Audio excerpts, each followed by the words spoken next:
Hello students, मैं doctor DK. Goyal, associate professor political science के college Jamui.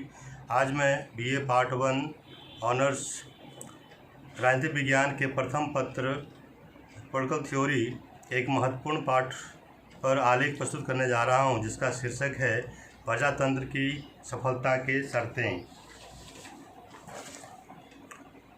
आज के इस प्रजातंत्र युग में हम लोग प्रजातंत्र के स्वच्छ आकाश के नीचे सांस लेने में समर्थ हैं, क्योंकि प्रायः हर देश में प्रजातंत्र राज की स्थापना की गई है, और जिस देश में सच्चे अर्थों में प्रजातंत्र राज की स्थापना नहीं हो पाई, वहाँ भी अपने आप को प्रजातांत्रिक देश कहलाना गर्व की बात समझता है। इस प्रकार प्रजातंत्र की महत्ता स्पष्टतया दृष्टिगोचर होती है। प्रायः प्रत्येक राजनीतिक पद्धति वाला देश प्रजातांत्रिक सिद्धांतों को अपना रही है। प्रजातंत्र अंग्रेजी शब्द डेमोक्रेसी का हिंदी रूपांतर है। डेमोक्रेसी यूनानी या ग्रीक भाषा के डेमोस और क्रेटिया से बना है, जिसका अर्थ होता है जनता और शासन। इस तरह प्रजातंत्र को जनता का शासन समझा जाता है। दूसरे शब्दों में प्रजातंत्र का अर्थ वैसी शासन व्यवस्था से है जिसमें जनता स्वयं भाग लेती है। शासन की सत्ता जनता के हाथों में ही रहती है, जिसका प्रयोग वह या तो खुद करती है या अपने प्रतिनिधियों द्वारा कराती है। प्रजातंत्र को विभिन्न विद्वानों ने विभिन्न प्रकार से परिभाषित किया है। हेरोडोटस के अनुसार प्रजातंत्र उस शासन का नाम है जिसमें राज की सर्वोच्च सत्ता संपूर्ण जनता में निवास करती है। ऑस्टिन के अनुसार प्रजातंत्र वह शासन है जिसमें जनता का अपेक्षाकृत बड़ा भाग शासन करता है। सीले के शब्दों में प्रजातंत्र वह शासन है जिसमें प्रत्येक व्यक्ति का एक भाग होता है। अब्राहम लिंकन के शब्दों में प्रजातंत्र का अर्थ प्रजा के लिए प्रजा के द्वारा शासन होता है, अर्थात democracy is a government of the people, for the people and by the people. उपयुक्त परिभाषाओं के आधार पर हम कह सकते हैं कि प्रजातंत्र का शासन सरकार का ही नहीं बल्कि समाज और आर्थिक व्यवस्था का भी विशेष रूप है। इस प्रकार स्पष्ट है कि आज के ज़माने में प्रजातंत्र के महत्व को कम आंकना कतई बुद्धिमानी नहीं मानी जा सकती।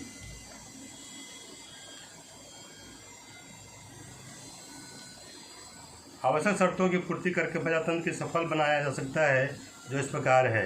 यह सर्वविदित है कि प्रजातंत्र सर्वाधिक मान्य तथा पूर्ण शासन प्रणाली है, जो हर देश में सफल नहीं हो पा रही है। फिर भी आवश्यक शर्तों की पूर्ति करके प्रजातंत्र को सफल बनाया जा सकता है, जिसे हम इस प्रकार रख सकते हैं। पहला, प्रजातंत्र में आस्था या विश्वास।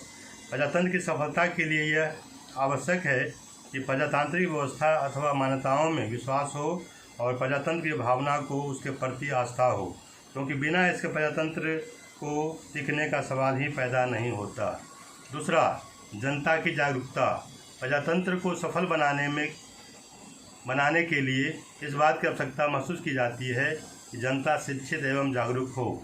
लोकतंत्रीय शासन जनमत पर आधारित शासन होता है, इसलिए कहा गया है कि सतत जागरूकता ही लोकतंत्र का मूल्य है। मनुष्य को न तो दब्बू होना चाहिए और न अधिक उग्र, क्योंकि ये प्रवृत्तियां प्रजातंत्र के लिए घातक सिद्ध होती है। प्रजातंत्र में जनता को अपने अधिकारों तथा कर्तव्यों के प्रति पूर्ण ज्ञान तथा अधिकारों की रक्षा के लिए मर मिटने के लिए सदा तैयार रहना चाहिए। तीसरा, समाचार पत्रों की स्वतंत्रता। प्रजातंत्र के लिए समाचार पत्रों को भी स्वतंत्र तथा निष्पक्ष होना चाहिए। प्रतिबाधित समाचार पत्रों के कारण वहाँ प्रजातंत्र को सफल नहीं माना जा सकता। स्वतंत्र समाचार पत्रों का स्वस्थ जनमत के निर्माण में महत्वपूर्ण योगदान रहता है। स्वतंत्र और निष्पक्ष समाचार पत्रों से ही राजनीतिक चेतना उत्पन्न होती है। जनमत और इसकी इच्छा को व्यक्त करने के लिए राज्य की ओर से समाचार पत्रों को स्वतंत्र रखना आवश्यक है। चौथा, शिक्षा का प्रसार। प्रजातंत्र की सफलता के लिए जनता में शिक्षा का उचित प्रसार होना चाहिए, क्योंकि जनता की जागरूकता तथा आदर्श नागरिकता के लिए जनता को शिक्षित होना चाहिए। शिक्षा के अभाव में जनता को अपने दायित्वों और अधिकारों का ज्ञान नहीं होता। शिक्षित रहने पर ही जनता अपने मतदान के अधिकार का उचित प्रयोग कर सकती है। पाँचवां, नागरिकों की सच्चरित्रता।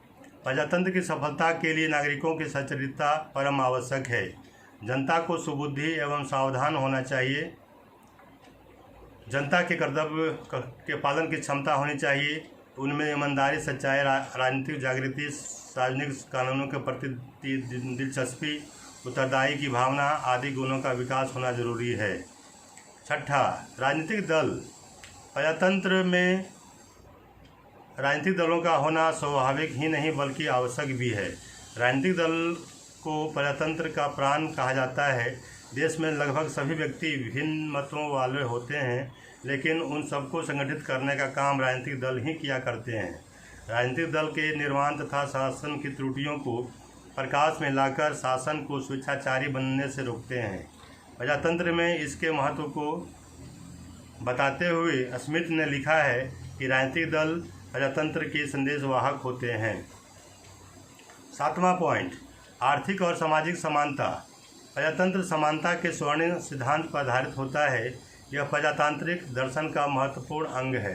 प्रजातंत्र की मान्यता है कि समाज में प्रत्येक व्यक्ति समान है, अर्थात प्रजातंत्र व्यक्ति के बीच जाति, धर्म, अर्थ, वर्ग आदि के आधार पर किसी प्रकार के भेद को स्वीकार नहीं करता। अतः प्रजातंत्र में जन्म, जाति, रंग, संप्रदाय और धर्म आदि को भेदभाव के बिना प्रत्येक व्यक्ति अपनी योग्यता और इच्छा अनुसार अपना विकास करने का अवसर और साधन होना चाहिए। 8वां पॉइंट, राष्ट्रीय एकता की भावना। जिस राज्य की जनता भाषागत, जातिगत और प्रांतीय भेदों को बहुत अधिक महत्व देती है, उसमें लोकतंत्र सफल नहीं हो सकता। प्रजातंत्र की मांग यह है कि जनता में एकता तथा उत्तरदायित्व की तीव्र भावना होनी चाहिए। राष्ट्रीय एकता की भावना से जनता में जातीयता तथा स्थानीय संगठनता की भावना नहीं आ पाती। राष्ट्रीय एकता की भावना से ओतप्रोत रहने वाली जनता राष्ट्र पर अपने को न्यौछावर भी कर सकती है। 9वां पॉइंट, सहिष्णुता की भावना। प्रजातंत्र में शासन आलोचना, प्रत्यालोचना और वाद विचार विनिमय द्वारा होता है। व्यवहार में शासन व्यवस्था के अंतर्गत बहुमत द्वारा शासन किया जाता है कि अल्पसंख्यकों पर बहुसंख्यकों की राय नहीं थोपी जाएगी। बहुसंख्यकों को चाहिए कि वे अल्पसंख्यकों की राय और उनकी मांगों पर सहानुभूतिपूर्वक विचार करें। 10वां, कानून का शासन। प्रजातांत्रिक शासन व्यवस्था का आधार कानून का शासन है। इसका तात्पर्य यह है कि कानून ही देश में शासन करता है, किसी व्यक्ति विशेष की इच्छा नहीं। कानून की दृष्टि में सभी व्यक्ति समान हैं, इसलिए इस तरह की शासन व्यवस्था में न्याय की समानता, अभिकरण, वर्ग प्राप्त संपत्ति, जाति आदि भेदों को स्वीकार नहीं करता। 11वां, स्वतंत्र न्यायपालिका। स्वतंत्रता, समानता, सामाजिक और आर्थिक न्याय की उपलब्धि तभी संभव है जबकि राज्य में स्वतंत्र न्यायपालिका की स्थापना की जाए। उन्हें कार्यपालिका तथा व्यवस्थापिका के दबाव से पूर्णतः मुक्त रखना चाहिए ताकि वह नागरिकों के मौलिक अधिकारों की रक्षा कर सके।